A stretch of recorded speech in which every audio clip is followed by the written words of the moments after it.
ಅದೇ ರೀತಿಯಾಗಿ ಅವರು ಗೋಕಾಕ್ ತಾಲೂಕದಲ್ಲೂ ಎಂಟ್ರಿ ಹೊಡೆದ ಅಲ್ಲಲ್ಲೇ ಪ್ರಚಾರ ಮಾಡೋಂಥ ಪ್ರಸಾರ ಮಾಡೋಂಥ ಕೆಲಸನ ಅವರು ಮಾಡ್ತಾಯಿದ್ದಾರೆ, ಅವ್ರ ಬೆಂಬಲಿಗರು ಅನ್ನುವಂಥ ಮಾತನ್ನು ನಾವು ಇಲ್ಲಿ ಗಮನಿಸಬೇಕಾಗಿದೆ. ಒಟ್ಟಾರೆಯಾಗಿ ಈ ಒಂದು ಪ್ರಜಾಪ್ರಭುತ್ವ ಘಟನೆಯಲ್ಲಿ ಒಂದು ಒಳ್ಳೆಯ ವಾತಾವರಣ ನಿರ್ಮಾಣ ಆಗಿರ್ತದೆ. ಇದು ಸ್ಪರ್ಧಾತ್ಮಕವಾಗಿದ್ದರೆ ಭಾಳ ಯೋಗ್ಯ.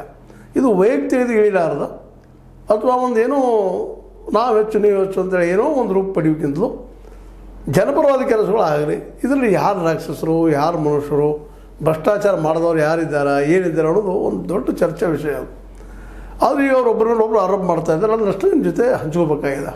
ಅವರೀಗ ಸ್ಪಷ್ಟವಾಗಿ ಜಾರಕಿಹೊಳಿ ಸಹೋದರರು, ಜೊಲ್ಲೆಯವರು ಪೂರ್ಣ ಪ್ರಮಾಣದ ಈ ಇಲೆಕ್ಷನ್ದಲ್ಲಿ ಮಾತ್ರ ಭಾಳ ಪೂರ್ಣ ಇನ್ವಾಲ್ವ್ ಆಗಿದ್ದಾರೆ. ಬಂತದು ಸೆಪ್ಟೆಂಬರ್ದಲ್ಲ. ಹೀಗಾಗಿ ಈ ಚುನಾವಣೆ ಮುಂದಿನ DCCಗೆ ಮೇನ್ ಆಧಾರ ಆಗ್ತದೆ. ಈಗ ನಾವು ಹಲವು ಸಂದರ್ಭಗಳಲ್ಲಿ ಇದನ್ನು ಮೇಲೆ ಹೇಳ್ತಾನೆ ಬಂದಿದ್ದೀವಿ. ಹೀಗಾಗಿ ಜಾರಕಿಹೊಳಿ ಸಹೋದರರು ಇದನ್ನು ಸೀರಿಯಸ್ ಆಗಿ ತೆಗೆದುಕೊಂಡಿದ್ದಾರೆ. ಅಧಿಕಾರನ ತೆಗೆದುಕೊಂಡಿರಲಿಲ್ಲ ಅಂತಲ್ಲ, ವಿದ್ಯುತ್ತದ್ದಾಗಿರ್ಬೋದು, ನಮ್ಮ ಹೀರಾ ಶುಗರ್ ಆಗಿರ್ಬೋದು.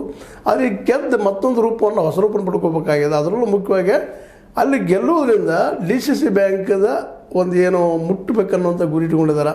ಹೊಂದಾಣಿಕೆನೋ ಇಲೆಕ್ಷನ್ನೋ ಯಾವುದೇ ರೂಪದಲ್ಲೇ ಅದನ್ನು ನಾವು ರೀಚ್ ಆಗೋದಕ್ಕೆ ಸರಳ ಆಗ್ತದೆ ಅನ್ನೋದು ಅವ್ರಿಗೂ ಸ್ಪಷ್ಟ ಆಗಿದೆ ಈಗಾಗಲೇ. ಅದಕ್ಕಾಗಿ ಅವರು ಇನ್ನಷ್ಟು ತೀವ್ರವಾಗಿ ರಾಕ್ಷಸ ಅನ್ನೋ ಶಬ್ದ ಬಳಸಿದ್ದನ್ನು ಚೆನ್ನಾಗಿ ಬಳಕೆ ಮಾಡ್ಕೊಳ್ತಾ 600 ಕೋಟಿ ರೂಪಾಯಿಗಳನ್ನು ತಿಂದು ಹಾಕಿದವರು ರಾಕ್ಷಸರು ಅನ್ನುವಂಥ ಮಾತು ಪ್ರಶ್ನೆ ಮಾಡೋ ಜೊತೆಗೆ